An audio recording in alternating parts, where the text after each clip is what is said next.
In the tapestry of life, where every thread holds a story, America in Black and White emerges as a haven for the voices echoing through the heart of our communities. In this podcast, we wade through the rivers of our collective experiences, celebrating the vibrant hues of change brought forth by the whispers of hope and the roars of action. It's more than just a conversation. It's a journey into the heart of our society, illuminated by the light of those daring to dream and do.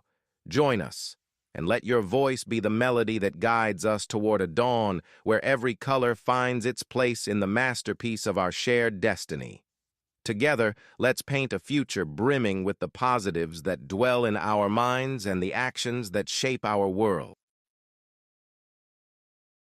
Good afternoon, ladies and gentlemen, and welcome to our Saturday special of America in Black and White. I'm your host, Charles King.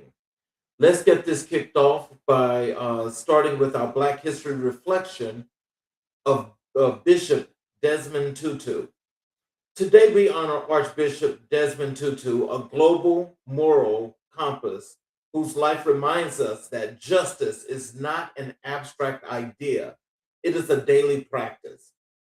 Born in South Africa under the brutality of apartheid, Tutu became one of the world's most courageous voices for human dignity. He believed deeply in the power of truth, reconciliation, and the radical idea that oppressed people deserve not only freedom, but joy. Tutu taught us that leadership is not measured by titles, but by courage to speak when silence is easier. He showed the world that forgiveness is not weakness, it is a strategy for liberation, and reminded us that systems can be dismantled, but only when people are willing to confront them with honesty, compassion, and unwavering resolve. As we begin today's conversation with Rose Spitz, we carry Tutu's wisdom with us. Do your little bit of good where you are. It's those little bits of good put together that overwhelm the world. Now, let me get to the part here where we introduce our guests. Family, welcome to another powerful episode of American Black and White. And today we're diving into the intersection of art, culture, truth, and lived experience, the very heartbeat of this platform. Our guest today is a man whose journey reflects the resilience, creativity, and brilliance of our people. Rose Spitz is not just an actor, not just an entertainer, not just an entrepreneur. He is a storyteller shaped by community, sharpened by experience, and driven by purpose. His work carries the authenticity that AMIBW was built to amplify, the kind of voice that doesn't just perform, but reveals. Today, we're going to explore his life story, his evolution as an artist, his entrepreneurial grind, and his commitment to community. This is a conversation about craft, culture, and calling. And like every episode of AMIBW, we're here to tell the truth, the whole truth, about what it means to build, to rise, and to lead America. Let's begin. Let's introduce Rose Spitz to the show. Hello, sir. I'm Hello. Hi, how are you? pretty good. Welcome. How about yourself? Welcome to the show. Is there anything you'd like to say to our audience before we get into the show? No, I'm just saying, thanks for having me. Happy to be here.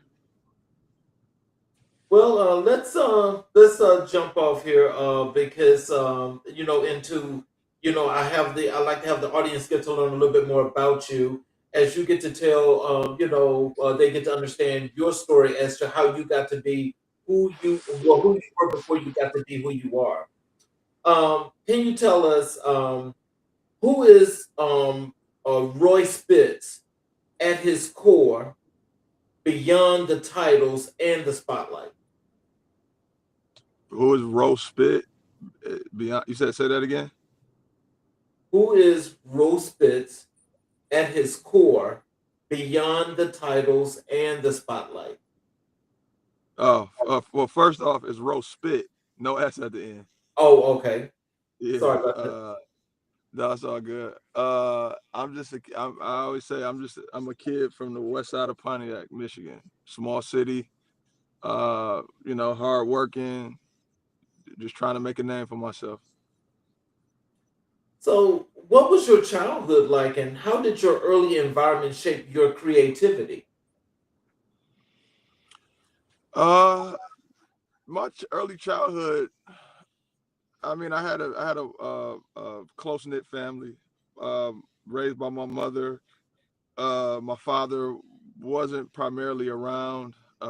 He was kind of in the streets, um, in and out of jail. Not in and out of jail, but he went to jail. Went to prison, I should say. Had some issues with drugs. Um, but I had a wonderful family from his side of the family, from my grandparents, and then on my mom's side of the family with cousins, grandparents, aunts, uncles, and everything, and my stepfather, who was the man that primarily raised me. Um, but yeah, and it was just a close knit family, always around my cousins, always around my family, and had amazing friends that I met when I was first grade that I still have to this day. And just all about those people. So, did you always want to be into entertainment? How did the entertainment and creativity come to be? Yeah, thinking about it, it is something that I was always enamored by. Even one of the oldest memories or oldest like memories that something with the sound. It's like an echo or something. Mm. But one of the can you hear that or no? Uh-oh. Hold on one second. It's something with the sound. You don't hear No, now you're actually coming in a whole lot clearer and like you're right there in the mic. say that again. I heard you much better when you did whatever that adjustment was. Can you hear me now? Yes. Okay. What was the question again? I'm sorry. About your creativity and getting into entertainment. Did you always want to be an actor? Oh yeah, no, not so much acting. I had one of my earliest memories or like favorite movies was Crush Groove, and I just Hmm. remember seeing like my favorite artists at the time. I was a lot younger, but like Run DMC, the Fat Boys, New Edition, and it was something I was always like enamored with and always wanted to kind of try my hand at. But more with the music aspect of my journey. And then I got into it a lot later. It wasn't something that I like been doing since I was 3 years old. I got into music in college. I started DJing when I got to my freshman year in college, or maybe my senior year in high school or something like that. Oh no, I'm sorry. Going to college is when I started DJing, and then a couple years after that, I started rapping, and then around the pandemic, a little bit. I had done some small acting roles here and there, really behind the scenes, and then during the pandemic, I took a couple acting classes and kind of jumped in feet first. Mm. So, when did you first realize you had a gift for performance and storytelling? Probably when I first started rapping, the feeling that I got the first time I stepped on stage and spit a verse, and then as far as the storytelling aspect, I look at those as separate. Everything that I've ever done publicly has a story around it, or I tell a story with whatever I'm doing.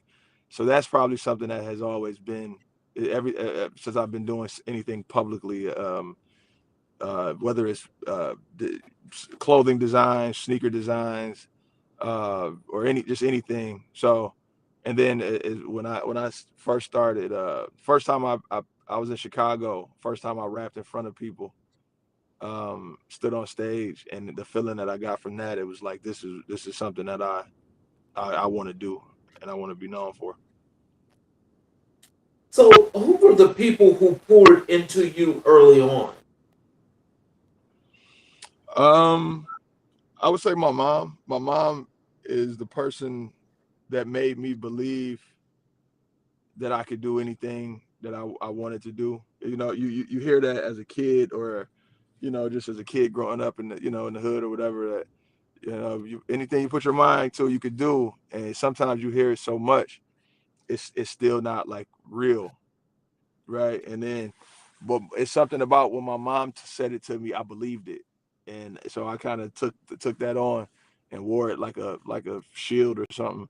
And then as I got older and I got into music and the entertainment aspect of my life, it was my cousin One Below. He when I first started DJing, he was I was DJing for his rap group, which is called Binary Star, and then went on to be Subterraneous Records. And he's the person that made me believe, or made me see that I could I could make this a business, and I could do this. I didn't have to work for anybody per se.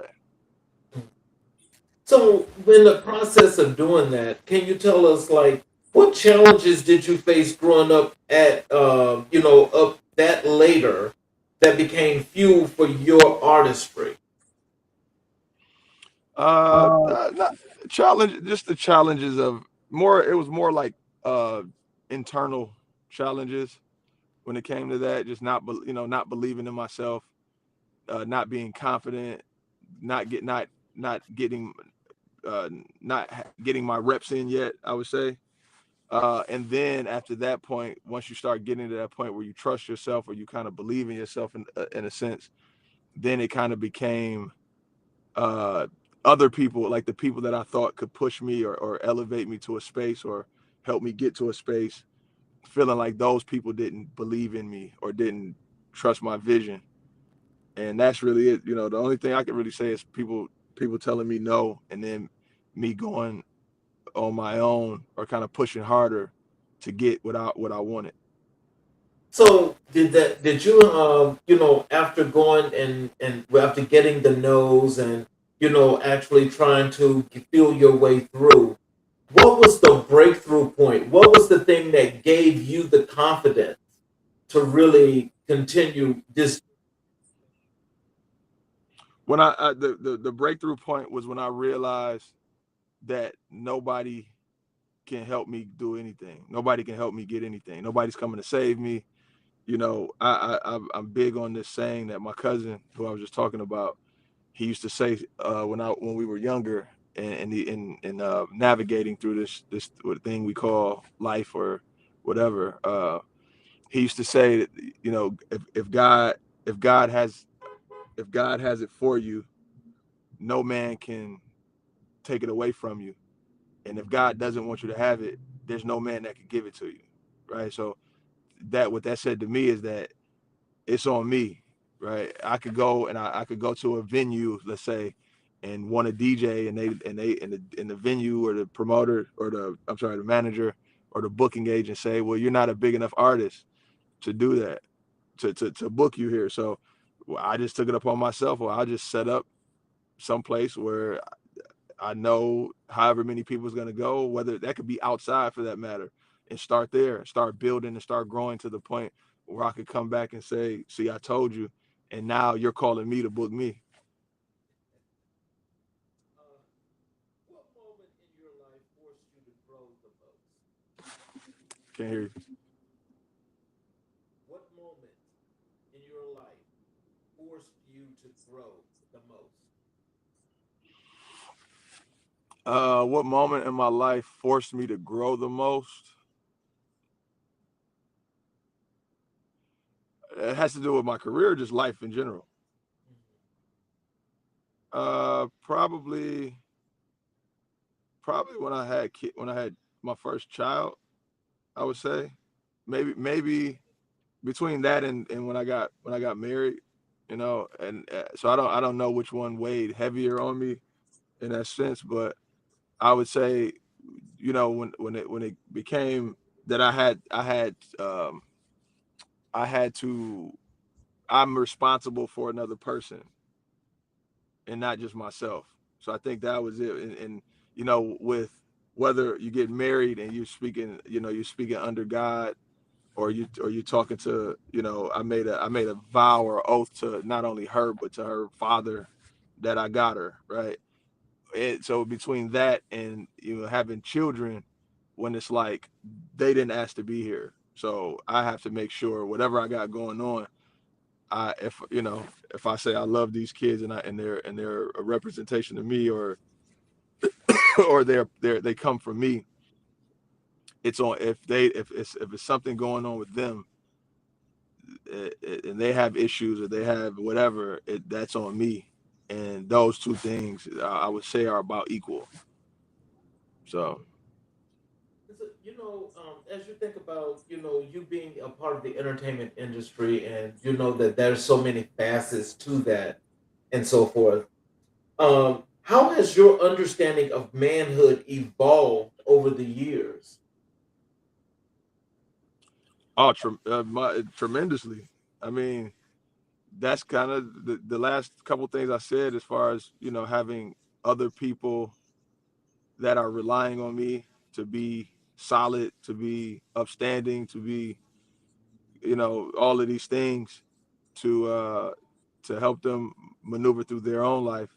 And then as well as just in business, when one of the things that, you know, there's this thing with business, right? Or just anything you do in general, you got to do it for the passion, because the money is going to be there sometimes and the money is not going to be there. So sometimes, so if you're doing it for the money, those times that the money isn't there, you know, that's kind of when most people quit or when most people fall off.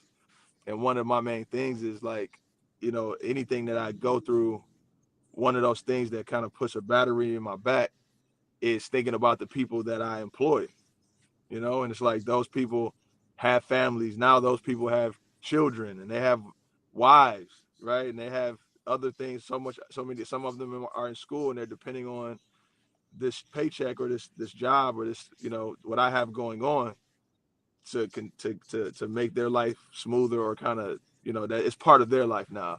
So that's kind of in my eyes, that's what, you know, taking care of that and is what makes a man a man. Those things. So, what role has faith, spirituality, or grounding played in your journey? Complete. It played a complete role in my journey. It's that thing. You know, when we start thinking about faith, it's the belief in the unknown, right? And you just know, whether it's from a feel, whether it's from a vision, whether like whatever it's from, it hits you in a place, right, to your core. And those are the things that keep you sane. Those are the things that keep you direct on your goal and on your path. And if you don't have that, if you're not grounded by that, sometimes you get, you know, some people get lost in it. And some, you know, you start doing things that uh, your heart, that's not in your heart or in your soul. Mhm. And that's one thing that I hold dearly. You know, there are times that, you know, when I was really pushing to make it in the music industry, as far as rap, you know, you might waver a little bit, but there's always something to a core. So even when I bend, or when I, you know, somebody suggesting I do something that I might not be thinking about, or I might not really be, you know, like make, as far as music, like you know, make a song about this, and it's like that's not even really me, but I could try to make it work, but it's only going to go so far because of my core, you know, the substance I have in my core values and things. That I always say, I got to be able to look myself in the mirror, man. Like regardless of who's in the room or who's not in the room, whatever I do when I go to sleep at night and I'm preparing myself for bed, I got to be able to look in that mirror and be like, yeah, you made it another day and you did it the way you were supposed to. That is so exceptional. Because a lot of times, a lot of people forget those morals and those values. Who helped to instill those morals and values that you cherish on your daily basis, as you say, before you go to bed? Man, everybody are in my sphere, in my atmosphere, in my from going back to my parent, my mom, my grandparents were heavy into church, just religion in general. Um, like it's crazy, man. Where I'm from, or it's like for somebody to say that they don't believe in God, or they don't have faith in a higher power of some sort, is like I don't even it doesn't even register in my brain that so it's kind of maybe it's just from the day I was born. It was kind of instilled in me, and even as I became an adult, you start seeking and you start going on that journey for yourself, right? Because like my parents can tell me and my grandparents can take me to church every day, and they could read me this stuff, and then but I still have to go on my own mission and my own path to say this is what I this is what I believe, right? It can be instilled in you, but you go on your own mission once you get in it, and it's just a thing that's always been there. So, what's a misconception people often have about you? A misconception that people that I'm tough to talk to, or I'm tough to access. Oh, okay. It's like, yeah, people, man, every people all around me, and I tell people all the time, that's not a me thing, that's a you thing, right? Because like you inbox me and I'm on here now. It's not that wasn't tough, Yes, sir. right? It just happened. But I got people that's close to me that things will be going on, and I'm like, yo, why didn't you just call me, man? Like, and they're like, yo, man, you're not the easiest person to get it talk to, and I'm like, how? You have my number. I answer the phone. It's like, so I think that's the biggest. But it's over my adult life, or as I got into my career, or just into this space that I'm in, that's been a thing that I just don't understand. I don't understand with people, and usually when I say it's a them thing, it's them saying to their self that they're looking from the outside, whether it's social media or just kind of knowing me, come like if even if you're in my world and I'm like in and out, uh I think it's people taking it upon themselves to say, oh, he's busy. Oh, he has these things going on that's more important, or that is probably a bigger situation, or bigger, to me than what they're trying to address or trying to bring to me. And it's like, once again, man, that's not a me thing. That's a you thing. That's you telling yourself that. Do you think it's most likely because of the roles that you play?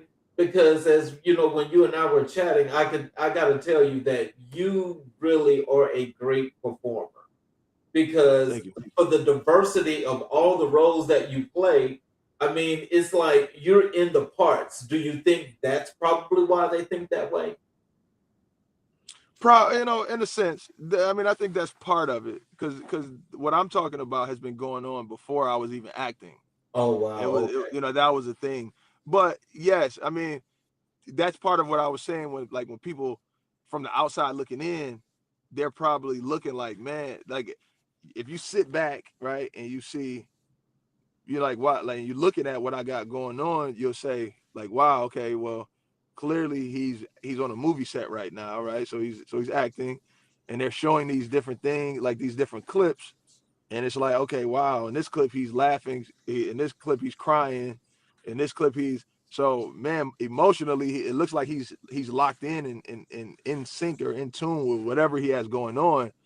I'm just not gonna bother him. And it's like, well, yeah, I mean, I get it and I appreciate that to a level, but if it's something that's serious, like if it's something going on with my family, or my business or my friends or something like that, if I love you, or if I allow you into my space, and if it weighs on you that much, then it's important to me, right? So yeah, and then also, like, people see me doing so much, the only thing they don't see me do is sleep.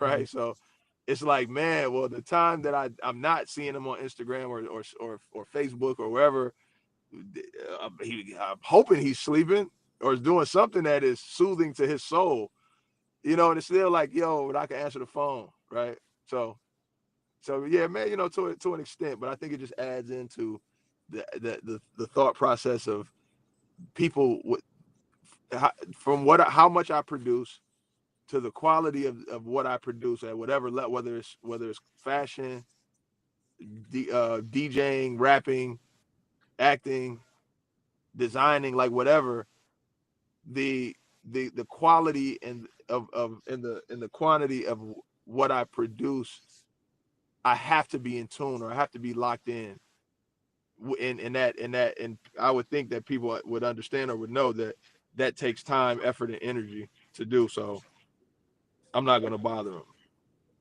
So, what's a lesson you learned the hard way, but are grateful for now? A lesson I learned the hard way. Hmm. But you're grateful for it now. Oh, probably something like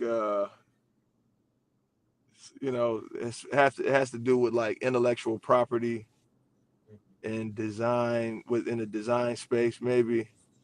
Um, some years ago when we first started, I have two sneaker boutiques I own in the Detroit. Well, one in Detroit, one right outside of Detroit, called Burn Rubber in 218.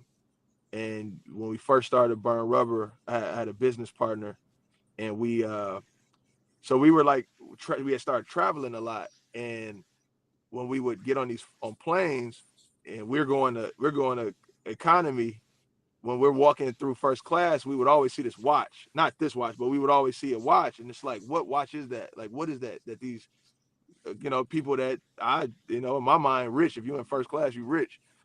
Uh, you know, and it was a Rolex Submariner. So what me and my partner did, once again, like, we created our own, right? We said, all right, so we can't afford a Rolex. So what we're gonna do is we're gonna make our own and call it a Brolex, you know, like kind of leaning into the thing of like having a fake Rolex.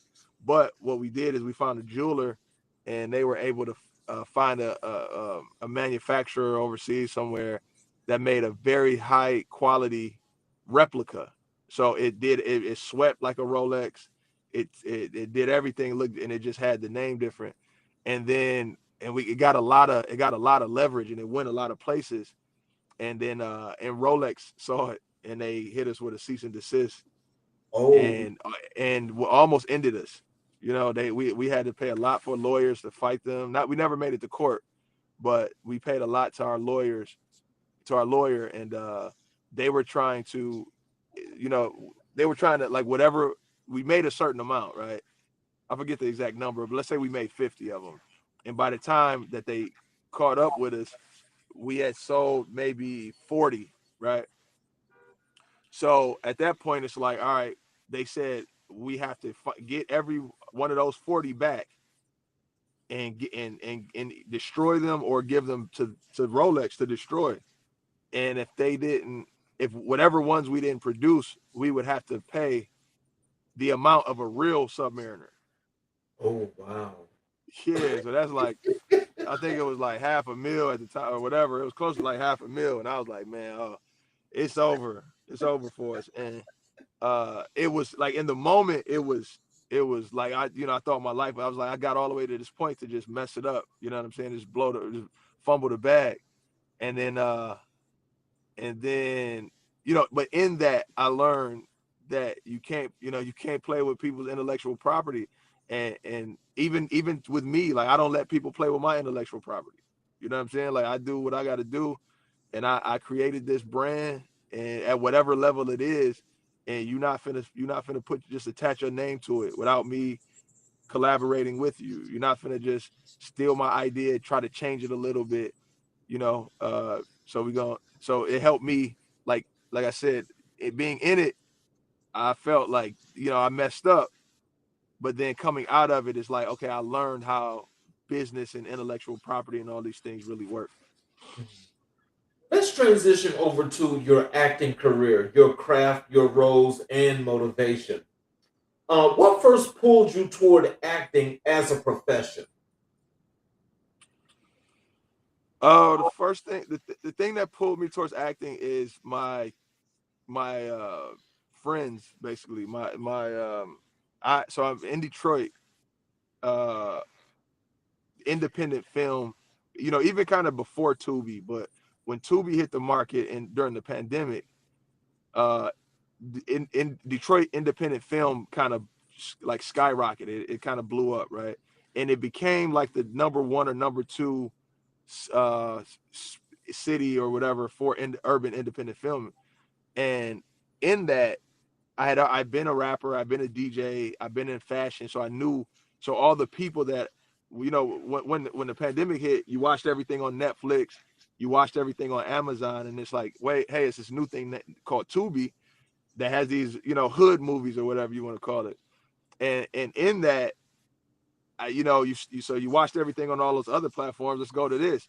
And the thing about me is, the difference is that the people that I'm watching are my friends, right? It's other rappers, other DJs, other just people I know from all of these other places. So I'm watching it as a proud supporter, like my friends are doing what I think is amazing. And I saw, obviously there's some terrible things on Tubi, like just not good quality, not good acting, nothing. But then there's these, especially at the time, you find these little gems of like, wow, that was a great storyline, a great script, really good acting, cinematography, uh, uh, um, sound, lighting, all of these different things, man. And then I started saying, like, I want to be a part of that. I want to get into it. It's something that I had done in the small roles over the past, but now I'm seeing my friends do it, and I'm like, the confidence that I may not have had. I'm like, man, if they can do it, I know I can do it. And then I took a couple of acting classes from my friends that were in it, and they saw, you see a that I was serious first and foremost, and then in those classes, you could see a certain level of like, well, at certain spaces, maybe not in totality, but in certain spaces, you see certain people are natural at certain things. And I think that was a thing for me. I've been performing for years. I was comfortable in front of a camera, you know, and it was just, I kind of just stepped into it. And then I always, even to this day, I want to get better. I want to be better tomorrow than I was today. So every role I play, I try to stretch myself, I try to push myself, and I try to just be. And during that, I'm still studying and watching and learning, and I'm just trying to get better. And it's kind of like showing and proving, I feel. Well, I'll tell you, you're doing a great job because I'll tell you, I watch Tubi, right? And I'm going to tell you, hands down, you're right about one thing. I think initially, I've noticed, and I guess me being my own little film critic, is that I noticed that you're right. Some of the movies, initially, it had to grow. But I can tell you, as of last year and stepping into this year, the quality is like, it's up. The quality is up because the movies are actually really good, and I love the storylines. So, just in that whole process of you actually getting into acting, as you did when you started, and you're still going and you're going and you're going.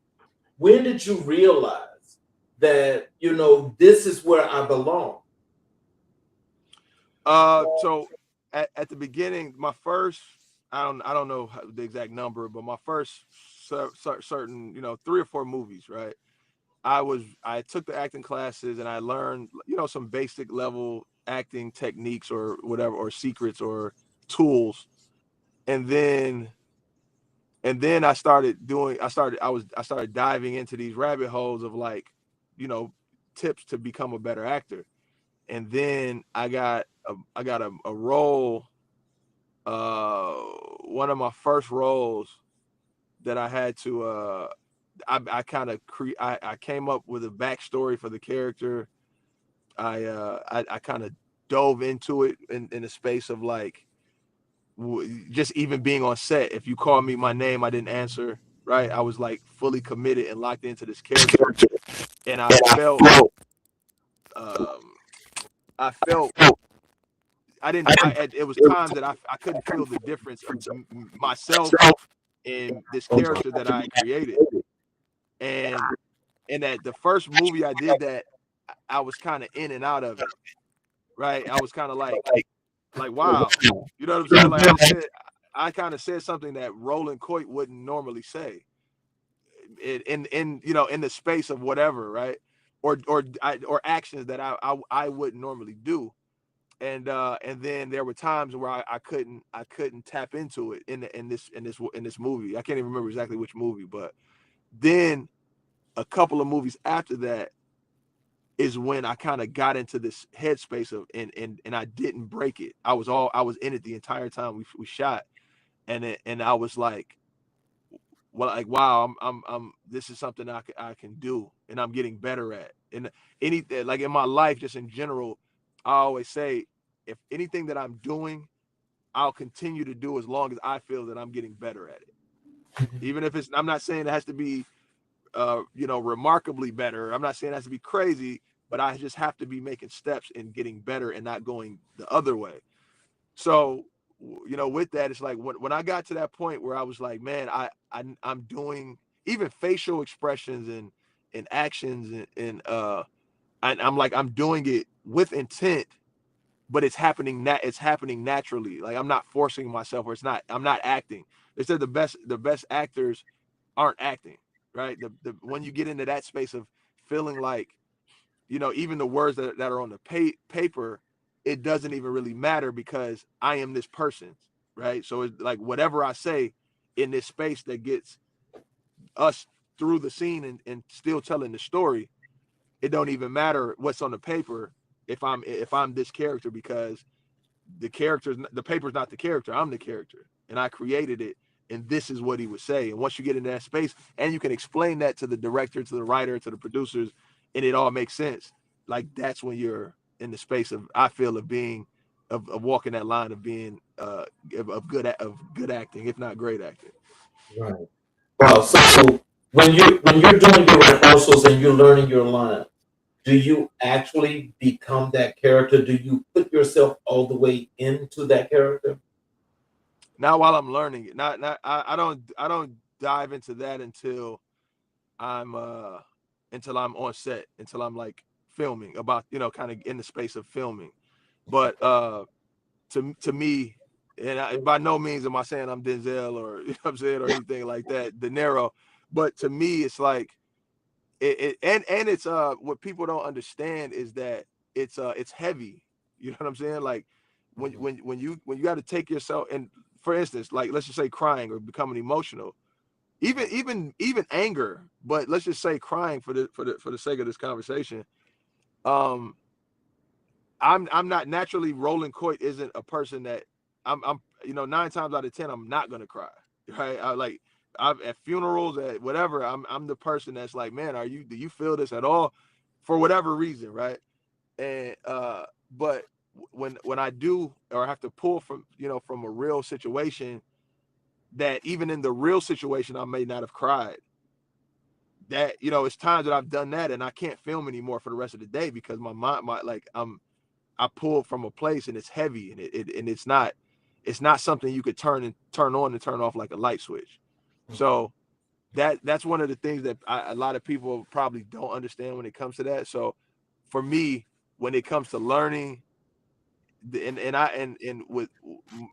when it comes to learning the script, or kind of before rehearsing, but learning what you're going to say, or what the script has for you to say, um it's more, to me it's more of like what I was saying. You have a broad understanding of what the story is about. You have a broad understanding of what your character is about. Hopefully you have a broad understanding of what the other characters that you're going to be working with are about. And then you break that down to each scene, and it's like you know, that's when you can kind of, when you hear people say about being off script, or they didn't even give Bernie Mac a script in life, because you know you have an understanding of what it is, and he created this character. So whatever you know, when it comes to acting, you have to listen, you have to hear it, because if you're not listening to what your whoever's in the scene with you is saying, they could go off script, and then you can stay on script and it doesn't even make sense. So you have to be listening. And so, but you can't listen if you don't know what's on the page to be able to go left or go right. So, what genres do you feel most at home in? Drama, comedy, action, thriller? I would say drama, and more specifically gangster roles, or like street guy, or lead the head of the crew or whatever. It's crazy, man. Like when I first started, and I still feel like this to this day. I wanted to, it's like a thing that I wanted to be typecast in. Like I don't really want to do, I don't want to play a police officer. I don't want to play a doctor. I don't want to play a lawyer per se. I want to be the street guy. I want to be the head of the organization. I want to be the ghost. I want to be the I don't even know, whoever. And then I'll create, per movie I would create each character, right? So they will be different, and it doesn't come off as the same. But that's just my favorite. And maybe it's because that's not who I am in real life. You know what I'm saying? Like I'm not a street guy. I never wanted to be a thug. I never wanted to be a gangster shooting people in the face. But it's something about those roles in these movies that I just love, man. And I feel most natural in it for whatever reason. Is that your alter ego? Maybe. Maybe. um, which genre challenges you the most and why? Um I would say I haven't done a bunch of it, you don't see a bunch of it on Tubi, or and I hate downplaying it to Tubi, right? Because they're on, you got movies that are on other platforms. So, but let's, for the sake of conversation, I'll say these independent film platforms. Um, comedy, comedy is tough. You don't see it a lot on there, because of how tough it is. Uh, for whatever reason, I don't know. I don't know the science behind it, but a lot of times it comes off as corny, or it's just not funny. You know what I'm saying? And I've had a couple roles where I had to kind of, you know, try to bring my comedy chops into it, or what I feel is funny, and I felt it came off good. But I think in general, uh, comedy is a tough thing when it comes to independent film. But I think that just goes to the uh, to just like comedy in general. That's why everybody can't do it, because it's such an art form, and it's such a talent, and you can't play with that, right? Because you'll get exposed if you're not funny, right? And then the second one would probably be thriller, or just like horror, and I feel that is because of one of the reasons. I would say is because of like budget. A lot of these movies are on a shoestring budget, so it's a lot of things with makeup and with effects that it's almost impossible to do with the budgets that we're working with. You know what I mean? So I feel that's why you don't see a lot of comedy on whether it's Tubi or Amazon Prime or whatever, and then also the horror. What's the So, question? can you tell us what's your process for preparing for a role? Just being completely open and vulnerable. I think that's one of the things about people when they get into acting. One of the toughest things is being vulnerable. My man Dennis Reed one of the first things he'd tell you is throw that cool stuff out the window. Everybody want to be cool. Everybody want to be even being cool on camera. You can't be cool. It's kind of weird and tough to explain, but you got to take that cool bravado whatever off of you that so many of us, just black people, like, it's a survival technique for us, right? Mm-hmm. So you got to take that off when it comes to acting. So being vulnerable, being open to criticism, being open to these things that your mind, body, and soul wouldn't normally do, and that line between I am still who I am when I whatever I'm putting on I take off, so I can't bend too far, right? So it's that fine line of kind of figuring that out, and that that a lot of times that takes time, right? Or just, and sometimes even just being creative enough to develop a backstory for a character, right? It's like, because you start asking the question why.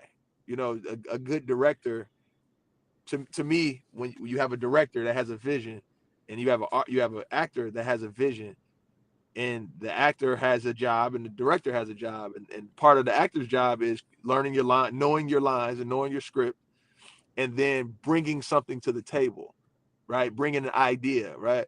uh Whether you grow your beard out, or you just kind of like, this is his the thing that makes this character tick, and you bring that to the table, and then you collaborate with the director.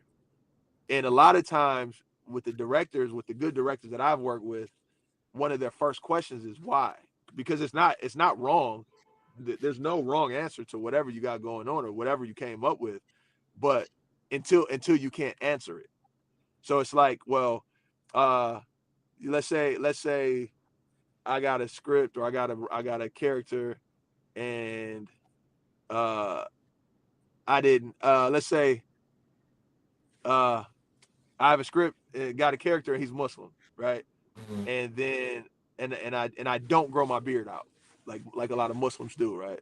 uh and then you get to set, or you start talking to the director, and they're like, well, in my eyes he's Muslim, so he has you could at least grow your beard out. And it's like, well, you didn't. And it's like, why didn't you grow out your beard? Now, if your reason is because I never grew out my beard and I don't want to, well, that doesn't make sense for my movie. That makes sense for your real life, but that doesn't make sense for this movie that we're creating.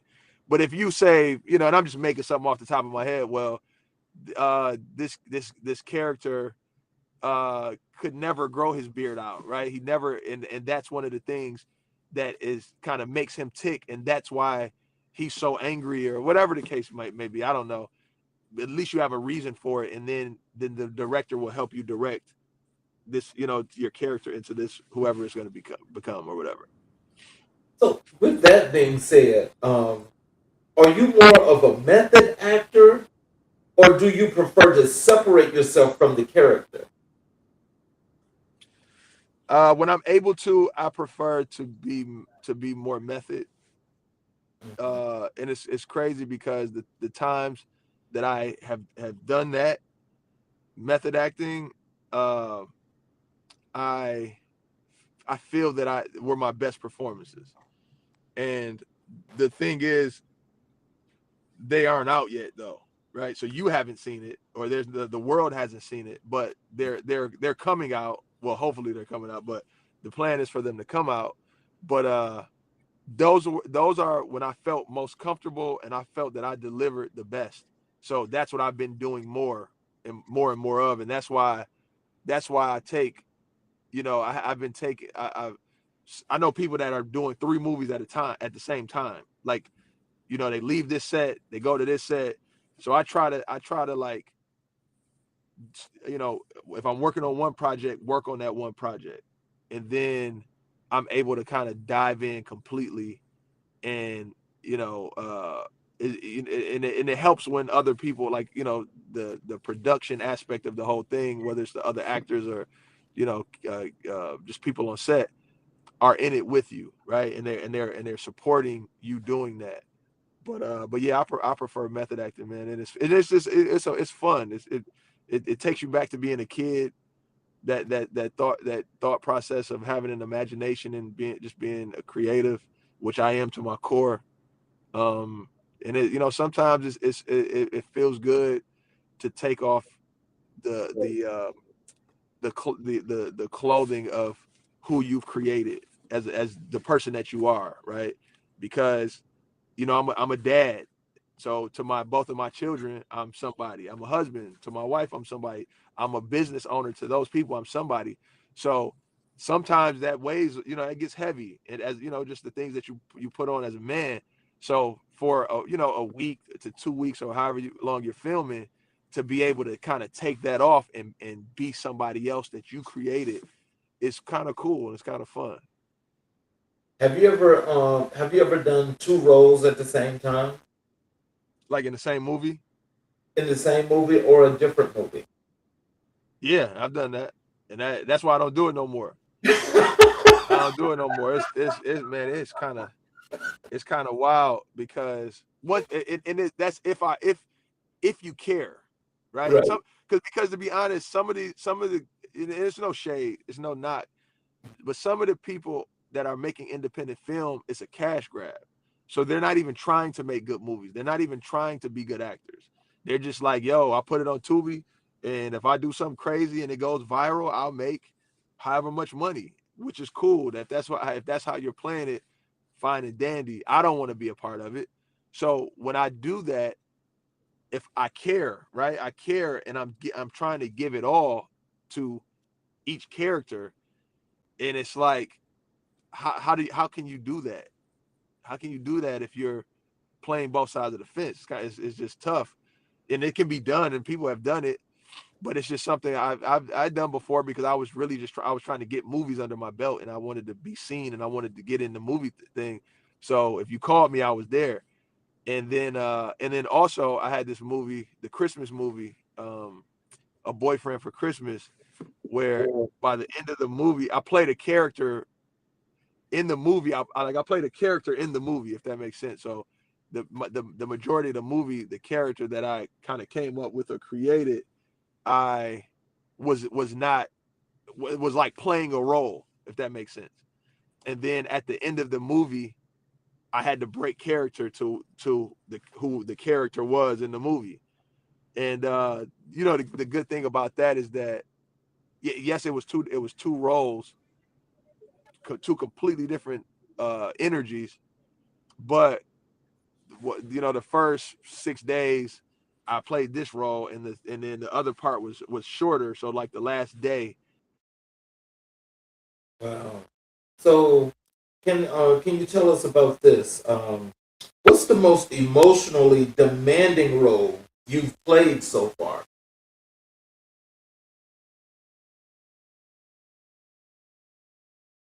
Hello?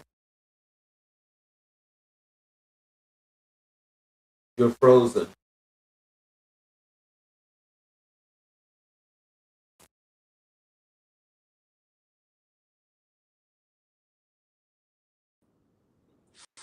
You were frozen.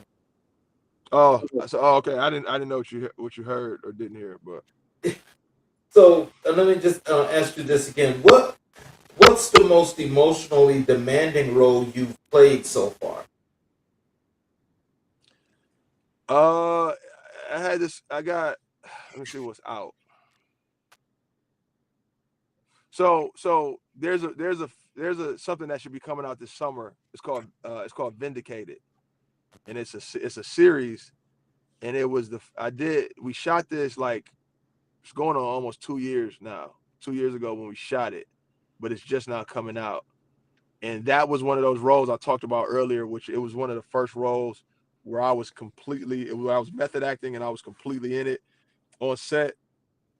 You had, like, if you called me, I can't even remember the character's name, it was so long ago, but I was in it.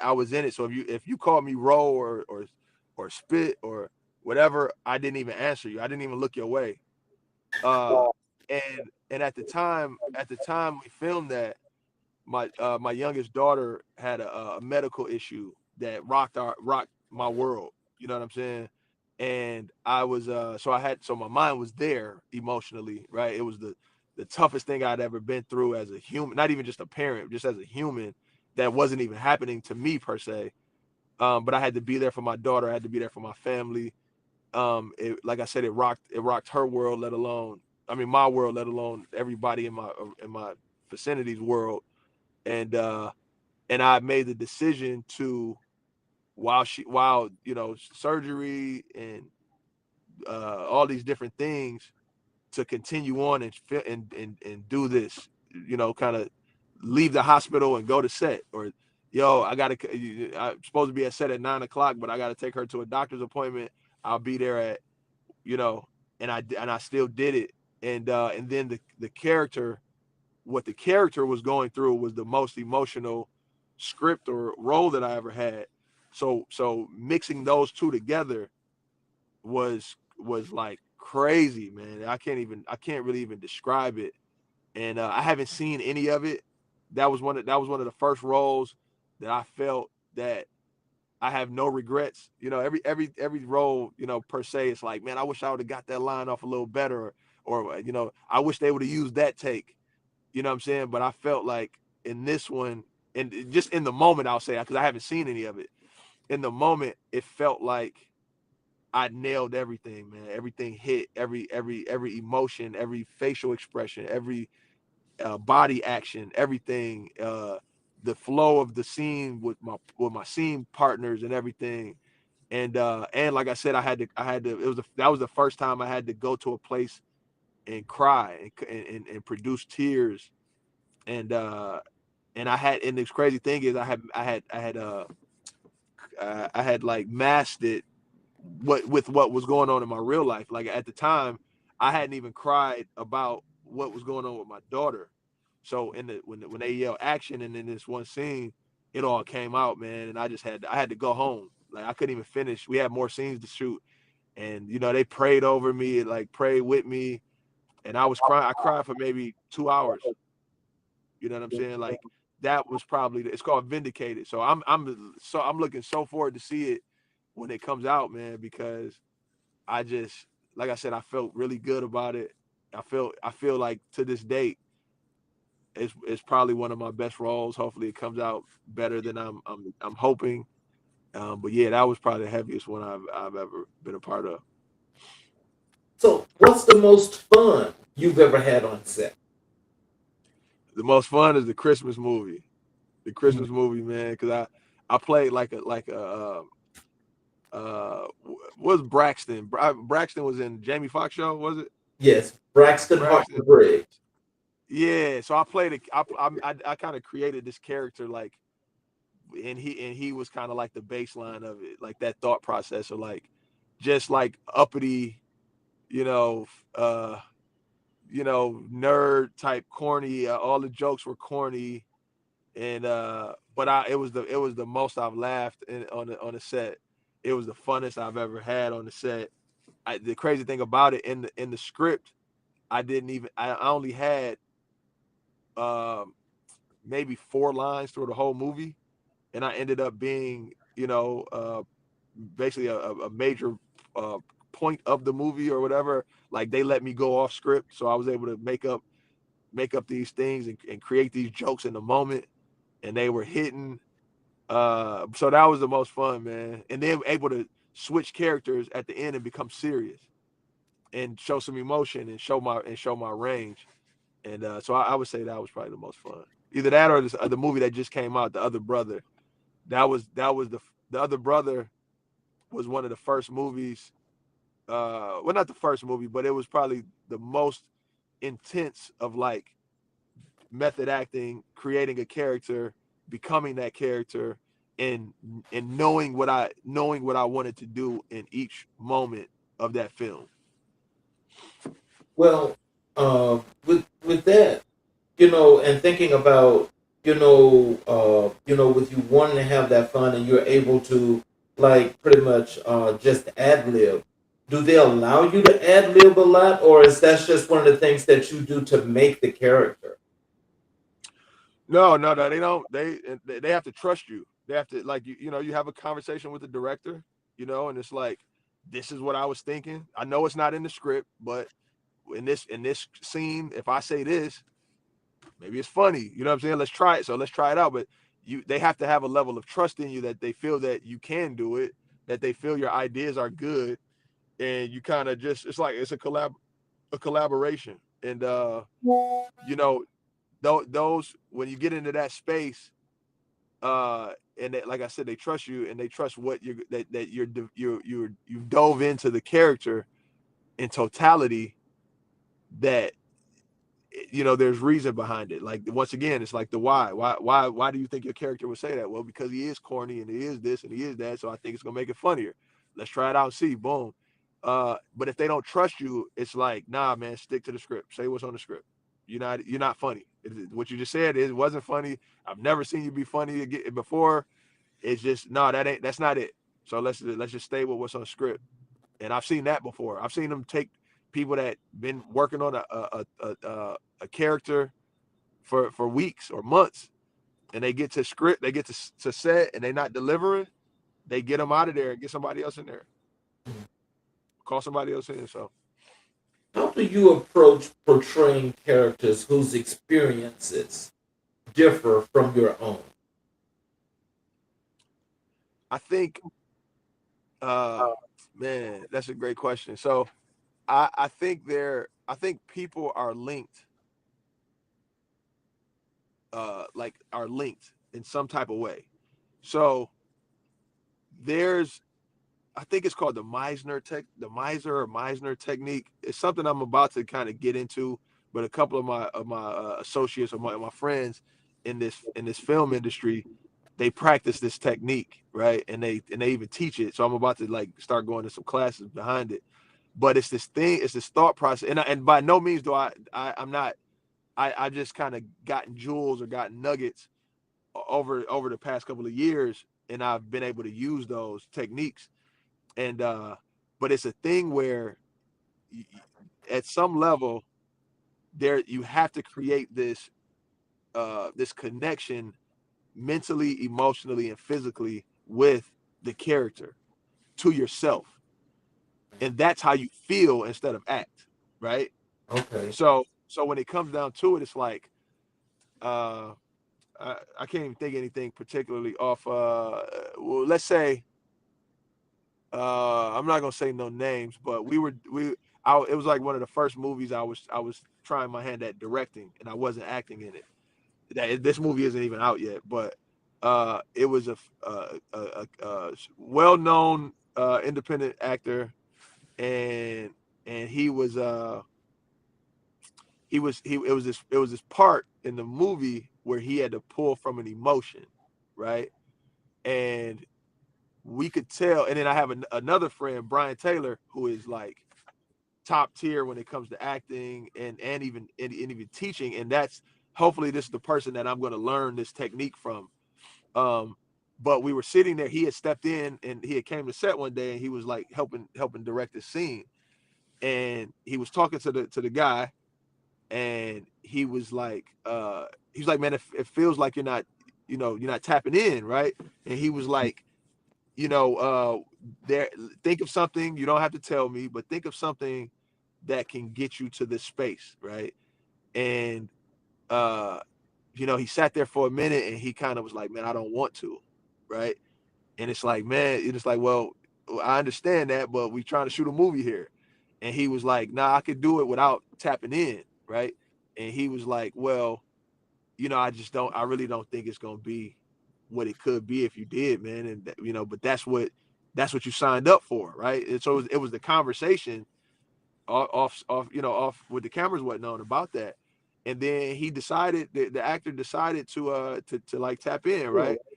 And what we didn't know, or I guess publicly, or what we weren't thinking about, is that the reason why, like in the script, the person's the character's mother, it was like a flashback, him thinking or reminiscing about his mother passing or something like that, and he started crying. And what we didn't take into consideration is that his mother died like a year, within the year. So there was a place he wasn't trying to go mentally and physically and emotionally, right? but he tapped into it, man, and you could see it instantly. Like he just started crying. You know what I mean? And we had to console him, and was like, and he was like, I'm ready, and went in and killed the scene, man. I mean, he just like it was incredible.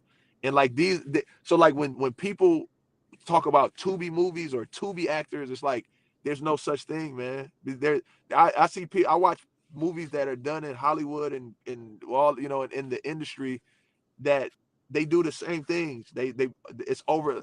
Not to put anybody out there, I was just watching a movie with Megan Good, and she blinked so much, man. Like she just blinked. All she does blink, blink, blink, blink. And I'm looking at it like, y'all talk about Tubi actors, like she doing the same thing.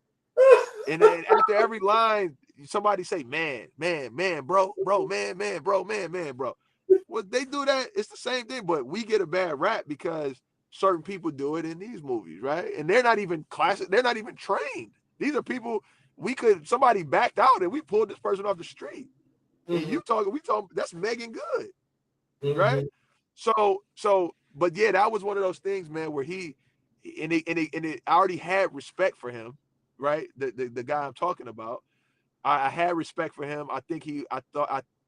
Before this, I thought he was amazing, but him like seeing that in the moment, and his willingness to even be vulnerable enough to do that and show that to anybody, let alone have a camera in front of his face, just showed me that his dedication to the art, to the craft, and everything, man. And I don't, like I said, I don't want to say his name. I wish I could, or I did, but I just don't want to say it because those are those behind the scenes things that, he might not want anybody to know, you know what I'm saying?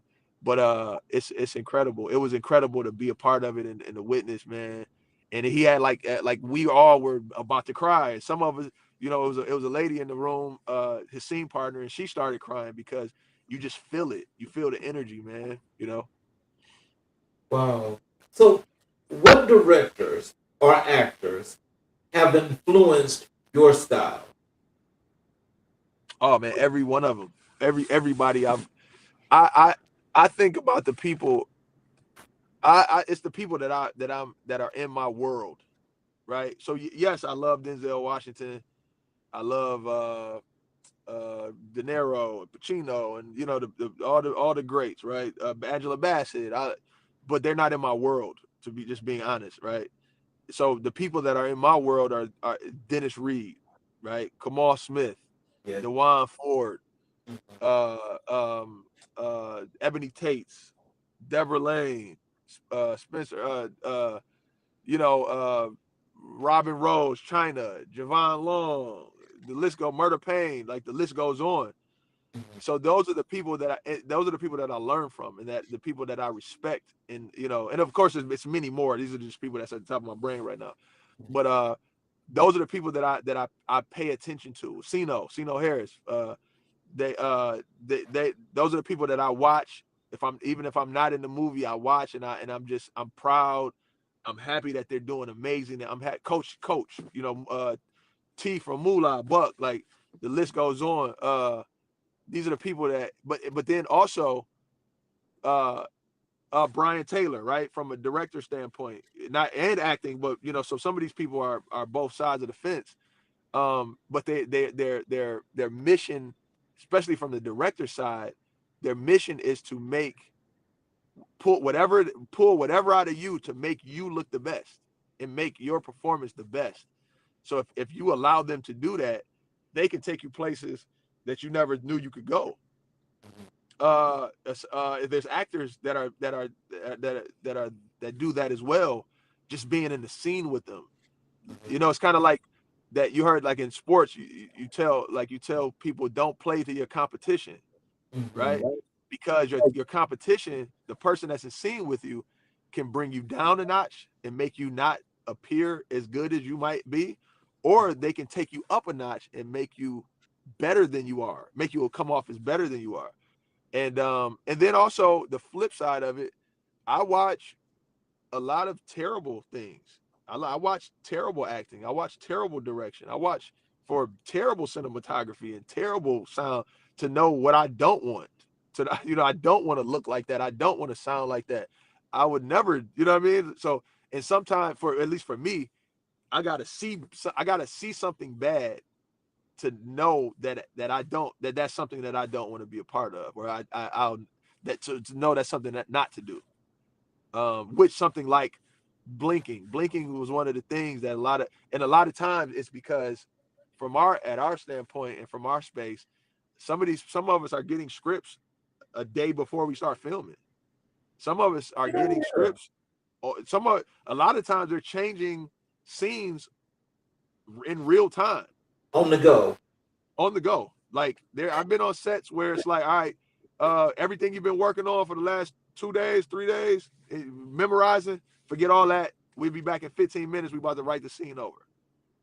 And you got to learn it. So a lot of times when people are like, if you watch these movies, and it's not everybody, some people are just bad. They don't even realize they're doing it.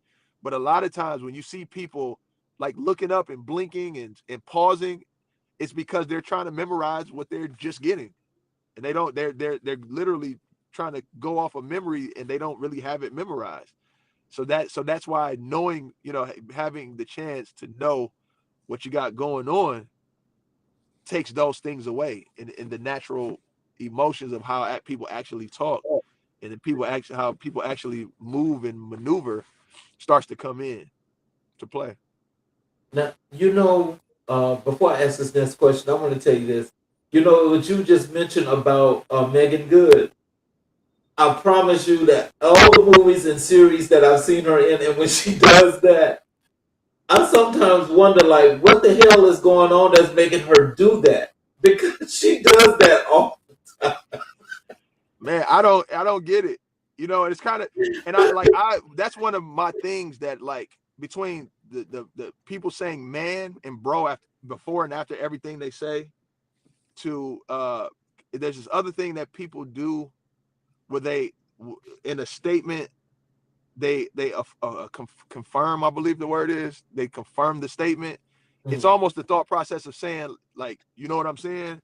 But they'll say, there's these other words they'll say. I can't think of anything right now. And then also blinking, right? So even seeing her makes me say, like, man, maybe I'm too hard on people, because there ain't nobody saying it about Megan Good. You know what I'm saying? So why would I say it about somebody that's not trained as trained as actress as Megan Good? Some of it, though, is like another thing that I was talking to, I can't even remember who it was, but somebody on set was like, and I say it even from an actor, like, the director might not say it, the DP might not say it, and in a scene, if I notice my partner, because I want you to look good too, I don't want to just, you're blinking a lot. And sometimes it's especially for women, it's the eyeliner and the eyelashes being too big or whatever, or just, it's something in their eyes, so they just blinking. You know what I'm saying? And it's like that, it's like, well, I think you need to go to makeup and fix it, but if there's nothing you can do about it, it's nothing you can do about it. But yeah, those are the things, man. I just can't. It's like a pet peeve of mine. I think I really, when I started paying attention and noticing what I feel is bad, and start implementing that into my performance, or the lack, trying to get that away from my performance, is when I started seeing people say, wow, you're one of the best actors on Tubi. You know what I'm saying? Or you're one of the best independent actors that like, when I see you, I watch all your movies, man. You so much better than other people.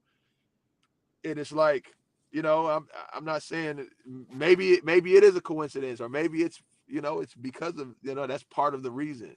So, if you had the opportunity to co-star with any actor, who would it be?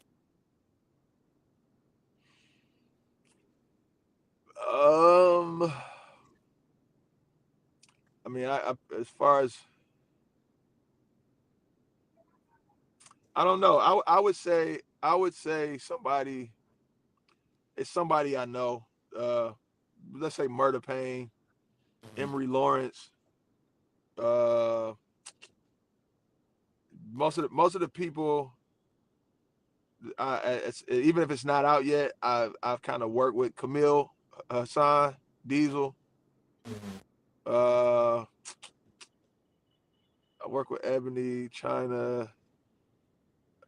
Most of the ladies that are doing it at a level I've worked with. Um, and that's, I mean, that those are the people that I would kind of say that I could think of right now. I don't even, most people would say, well, I'm talking about anybody I'm talking, you didn't say Denzel, you didn't say Michael B. Jordan. And I don't even think about those people because they're not in my atmosphere. And it's not, that's not even a place that I particularly am seeking to go, if that makes sense. If it Yeah. happens, if I end up in Hollywood or I end up in a major production in Atlanta or New York or wherever, cool, fine and dandy. But it's not nothing. It's not anything that I'm seeking or I care to do. So I don't. When I talk about the people that I want to work with, it's the people. Once again, it's the people that I can call, right? The people that I know. So Emory Lawrence is like, I've known him before this acting thing. We didn't go to the same college, but we had friends, mutual friends, and so I've known him forever. I always, he's always been my homie and always been a close a friend. Uh, and he got into acting before me, so he's somebody that I looked up to before I got into it. And now we kind of have been crossing paths on sets, or maybe a movie I was in. We I don't even know if we've ever been in the same movie, but I've seen I'm doing a series right now, and he was helping out behind the scenes, and we were just talking like, man, we got to do something, man. You know what I'm saying? Just like we're two attractive men that, you know what I mean, that are really good actors in this space, and it's like that could be a blockbuster. That's like Martin and Will. You know what I'm saying? Like it could be anything, but more than anything, he's somebody that I respect, and I appreciate his art and what he does and how serious he takes it. And it's gonna happen one day. So we got to find the right script and make it like super impactful. The other night I seen a movie that had Khalil Kane in it, and it was one of those movies that you say you like to do, like one of those gangster movies, right? I would love to see you and Khalil Kane play in a movie together, opposite each other. I think that would be a big time movie. I gotta look him up. I don't know who that is. I mean, I would love to. I think it's awesome. Mhm. I get stuck in so it's funny because I do interviews like this or kind of do podcasts, and I'm so enthralled in what is Detroit urban film. Mhm. I don't know any other. I don't know it like, is he's not from Detroit, right? No, no. Yeah, He's so like, actually he's normally does a lot on the Hollywood scene, but I saw him oh, okay. in a Tubi movie just the other day, a few days ago. And it was a really good movie. It was a gangster movie. I can't remember what the name of it was, but at any rate, it If you was can, about. if you can send it to me, I'm gonna check it out. But like I said, I appreciate that, and I'm sure he's incredible. And I would love to. A lot of things. If it's not Detroit, I Mhm. don't know it, man. To be Oh honest, wow. Okay. yeah. Let's transition over to your work in entrepreneurship and your business mindset. When did you first realize you had an entrepreneurial spirit? Uh, Man, probably high school. Just selling candy and just hustling. Uh, uh, Hustling without selling drugs. You know what I'm saying? Like, and even I tried my hand at that and wasn't the greatest at it, so I stopped.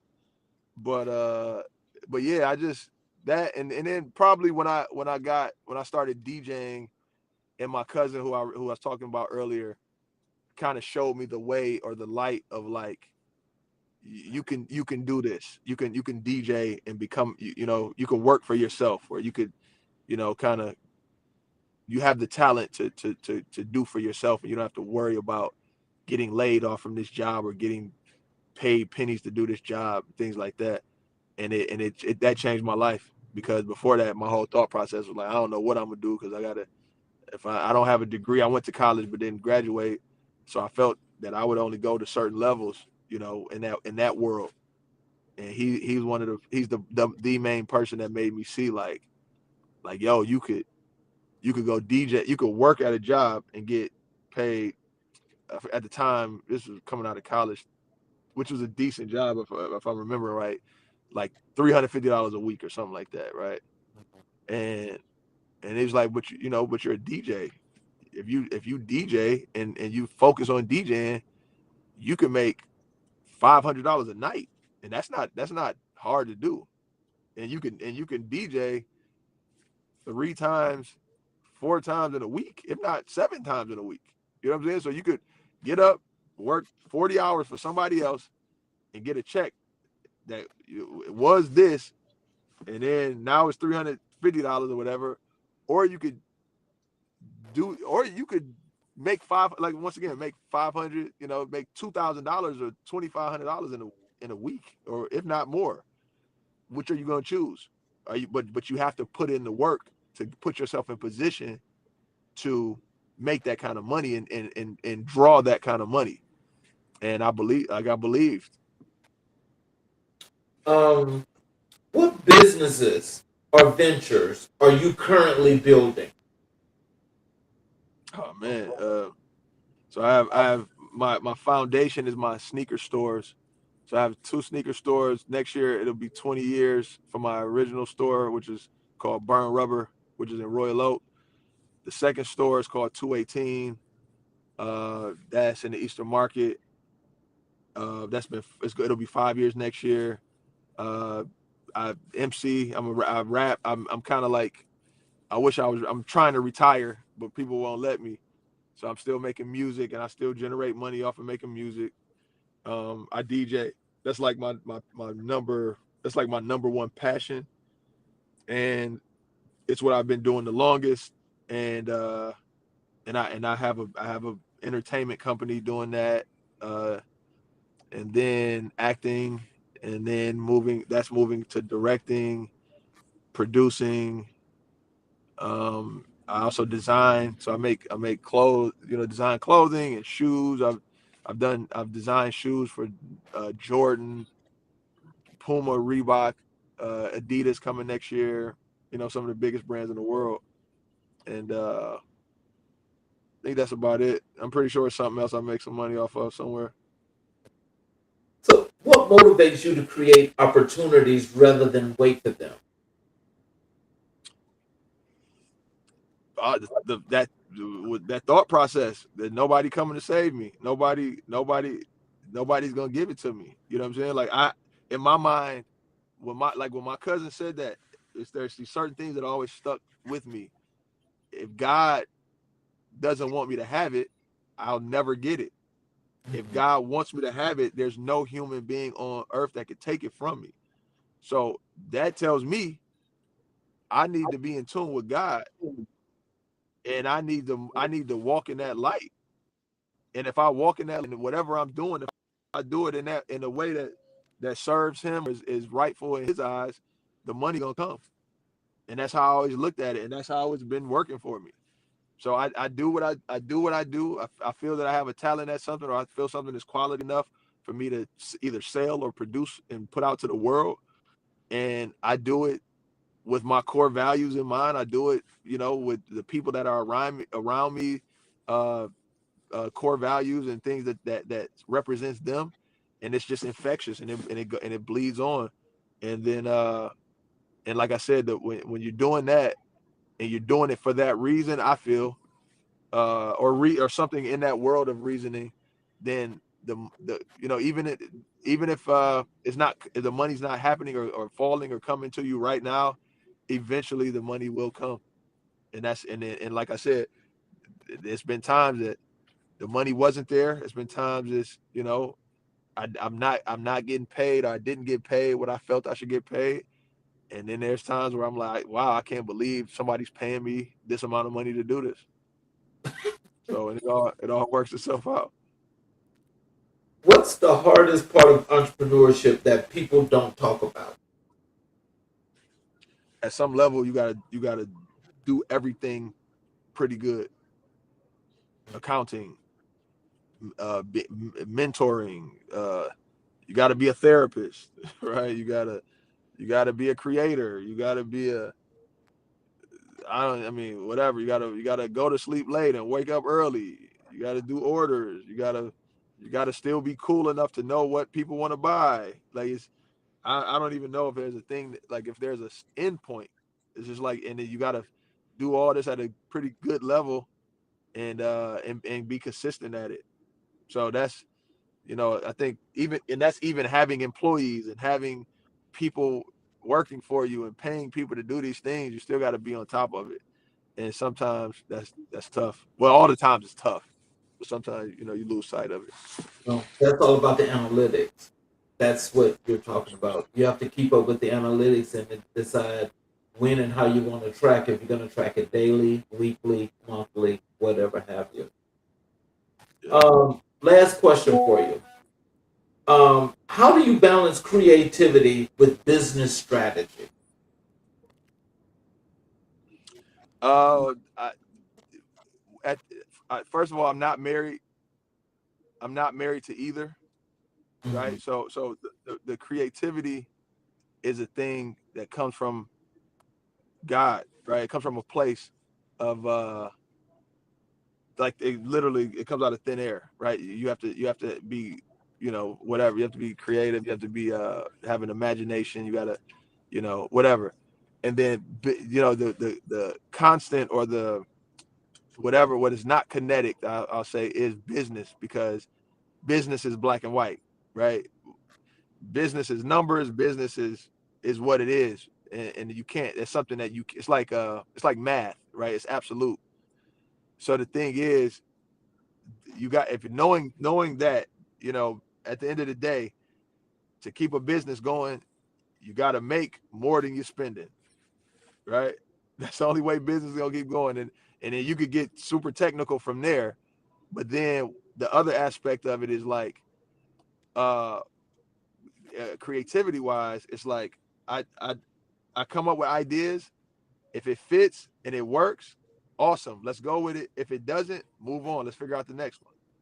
So some people get caught up in like, oh no, man, this song is the best song I've recorded. It's like, well, that's cool, but nobody likes it, right? Everybody, and that's not saying that's everybody in the world, but the 50 people you let hear it is like, nah, bro, that ain't it.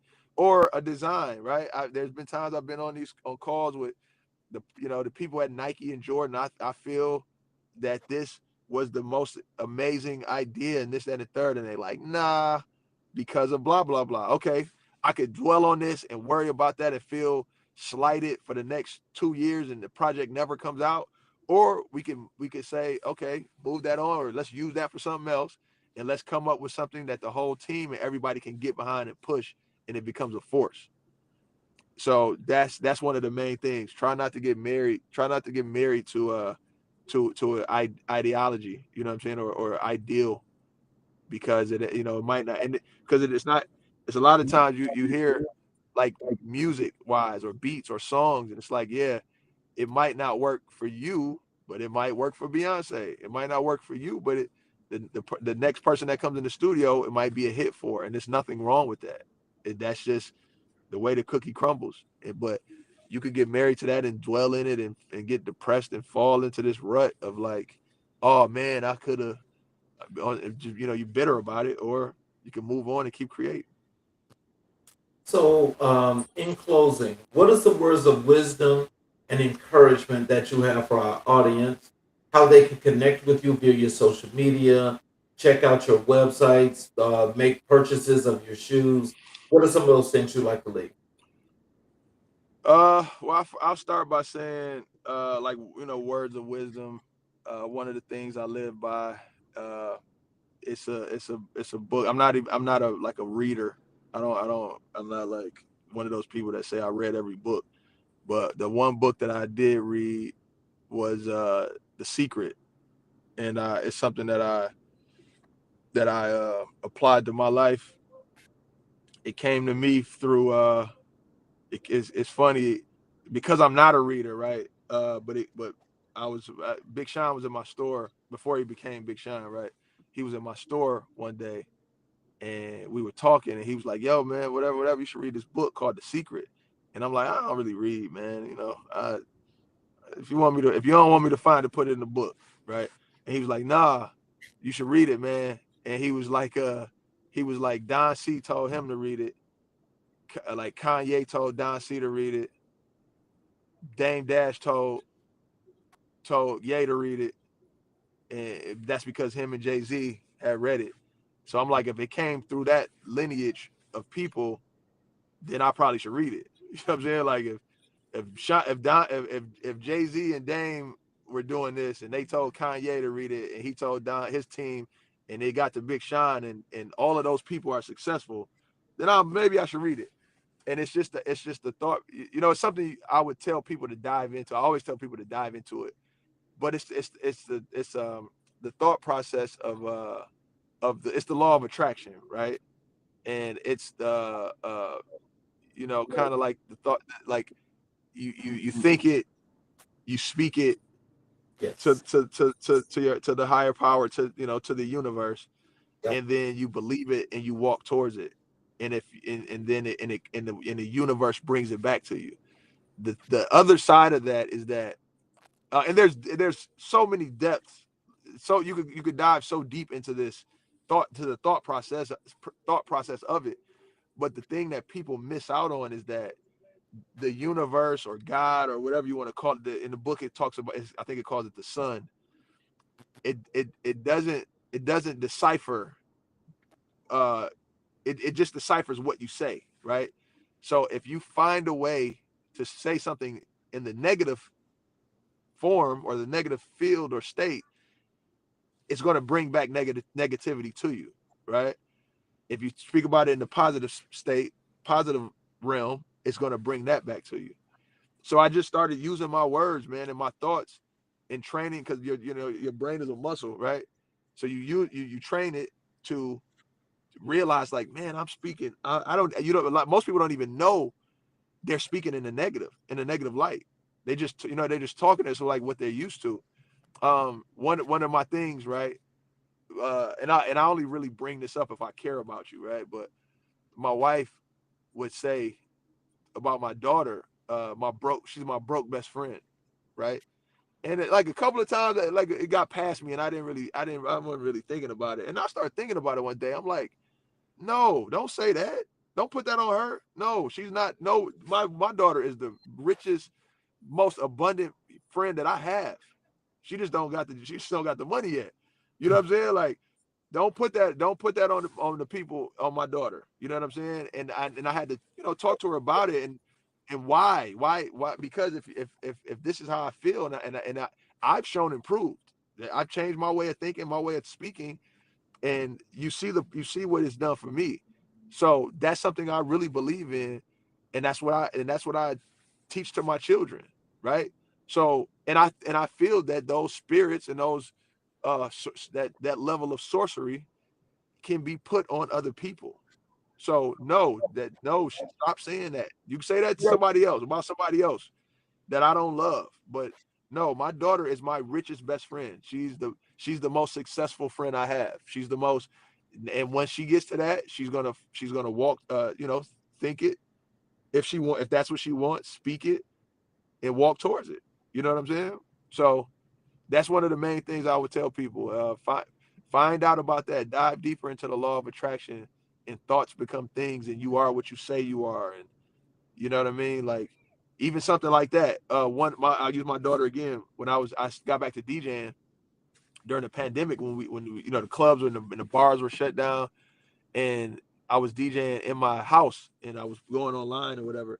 And she came to me one time and was like, "Hey, Dad, I want to be a DJ." And I was like, "Huh? All right, well, push this button, do this, do that." And she started mixing. At that point, you're a DJ. So don't say you want to be a DJ no more. The more you say you want to be a DJ, the longer it's going to take you to become a DJ. You're a DJ right now. So, and then other than that, you can find me on Instagram, _spit.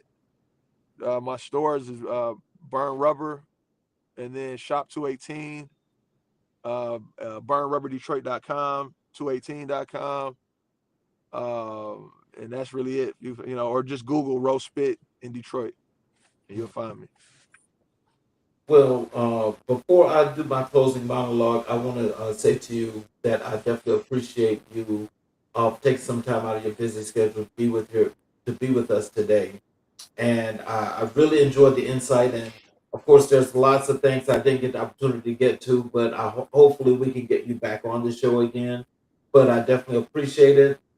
And for those of you that are watching on all of our channels, especially our YouTube channels, if you have not yet subscribed, please support us by subscribing and enabling all notifications so that you can catch the shows live, or you'll also be able to go back and watch all of our previous recorded shows. So, in closing, I'd like to say, Rose Bit, thank you for bringing your truth, your journey, and your brilliance to this platform. Conversations like this remind us why America in Black and White exists, to honor the voices that shape our culture, challenge our assumptions, and expand our understanding of what it means to be Black in America. Your story is a testament to resilience, creativity, and purpose. You show us that artistry is not just performance, it is responsibility, it is legacy, it is leadership. And as Desmond Tutu taught us, it is the small acts of courage done consistently that change the world. To our viewers, may today's conversation inspire you to step deeper into your calling, to honor your community, and to live your truth with intention. This is America in Black and White. I'm Charles King, and we will see you next time. Thank you all, and we will see you next time.